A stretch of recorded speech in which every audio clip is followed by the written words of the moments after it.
Hallo und herzlich willkommen auf meinem Kanal. Сегодня я расскажу вам, как я выучила немецкий язык с нуля до уровня, на котором я учусь в немецком университете. Сперва, что мне дал немецкий язык? Я живу в Германии уже больше 3 лет. Я учусь в немецком университете в городе Брауншвайг.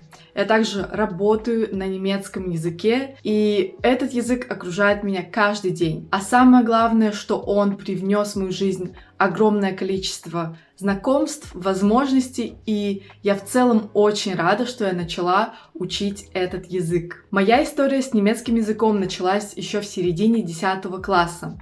Тогда я думала, в какую же страну поступить после окончания школы, и я выбрала Германию. Но на самом деле эту идею подкинул мне папа, когда мы сидели в машине, и он включил немецкие песни, а именно рэп.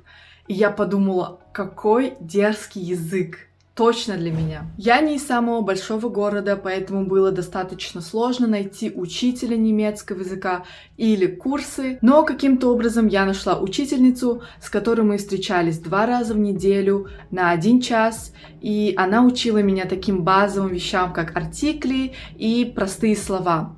Но, если честно, я не чувствовала, что это обучение эффективно, и я решила учиться самостоятельно дома. Я начала с самого простого, с учебников Schritte A1.1 и Menschen A1.2. Я скачала их с интернета, распечатала и решала задания каждый день. Мне понадобилось около 3 месяцев, чтобы закончить уровень А1. Позже я нашла разные приложения для телефона. Например, мне очень понравилось приложение The Word Learn German, в котором рассказывалось про путешествие парня из Латинской Америки, который потерял свою сумку в Германии. И, в общем, он учил немецкий постепенно, и мы вместе с ним учим этот немецкий также. Это было очень увлекательно, и я вам реально советую пройти эти уроки. На уровне А2 я решила уже посещать индивидуальные уроки и перешла на такой сайт, который называется italki. Там есть огромный выбор учителей из разных ценовых категорий, и у меня у самой было очень много преподавателей. Они были как и иностранцы, которые выучили немецкий язык, так и Muttersprachler. И в среднем один урок стоил от 12 до 18 евро, что было достаточно дорого, поэтому перед каждым уроком я очень сильно готовилась, чтобы каждая секунда прошла полезно и чтобы я точно усвоила материал, который мы изучили на уроке. Этот сайт я могу вам посоветовать, если вы хотите общаться с носителями языка, но в вашем городе их нет, и поэтому стоит прибегать к таким вариантам. Кстати, в то время я вела письменный отчет о том, что я учила каждый день, и я очень горжусь. Это 16-летний Алтын, которая каждый день делала что-то полезное для своего немецкого. На уровне B1 я нашла для себя занятия в группе, но онлайн, потому что тогда был карантин. И я помню, что занятие длилось 3 часа в день и проходило 5 или 6 раз в неделю.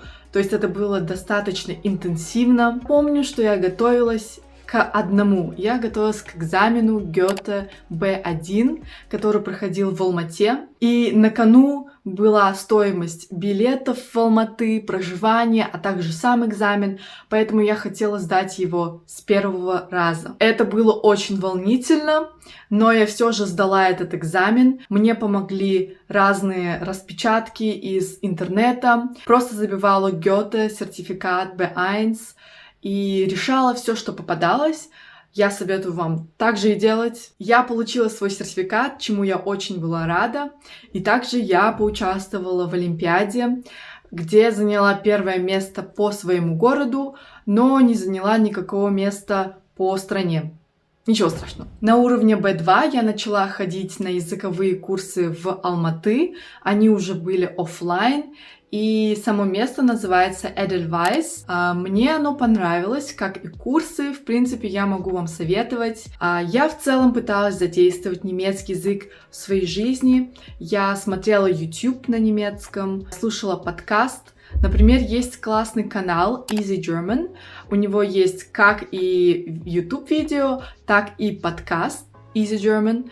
Подкаст мне очень понравился. Я даже слушала его чаще, чем смотрела YouTube, поэтому тоже вам советую. Я также писала в личном дневнике на немецком языке и снимала видео чисто для себя, чтобы практиковать свой разговорный язык. Помню, что я еще читала рэп на немецком языке.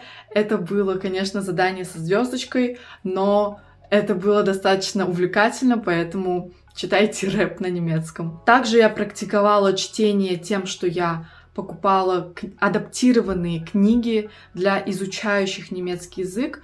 В магазинах по типу Меломан есть очень много разных, с разными историями, сказками и для разных уровней. Поэтому тоже могу это советовать. И в конце концов я записалась на экзамен Goethe-сертификат B2. Мне казалось это просто очень-очень сложным заданием, но я сдала этот экзамен с первого раза, и с этим сертификатом я подавалась в студент-коллеги. Не скажу, что мой немецкий был идеальным, потому что как только я приехала в Германию, я была просто lost. Но скажу заранее, все хорошо.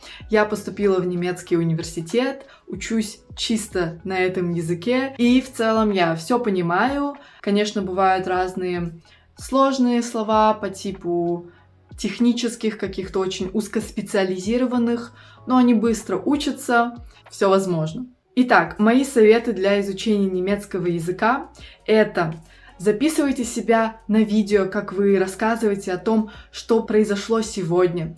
Записывайте свои мысли в личный дневник. Слушайте музыку на немецком языке, разбирайте тексты тех песен, которые вам нравятся. Учите слова из этих песен, что я, кстати, тоже делала. Также читайте на немецком языке. Например, у меня тут есть книга «Гарри Поттер». Она полностью на немецком, она не упрощенного варианта. Также советую вам слушать подкасты. Например, тот, который я вам рекомендовала. Просто гуляя по улице, у вас адаптируется уже слух под немецкий язык. И в целом пытайтесь окружить себя этим языком, если вы вправду поставили себе цель его выучить. Я считаю, что его можно выучить достаточно быстро, если у вас есть мотивация. Поэтому я желаю вам всего хорошего, я желаю вам удачи и спасибо, что вы посмотрели это видео. Всем пока! Tschüss!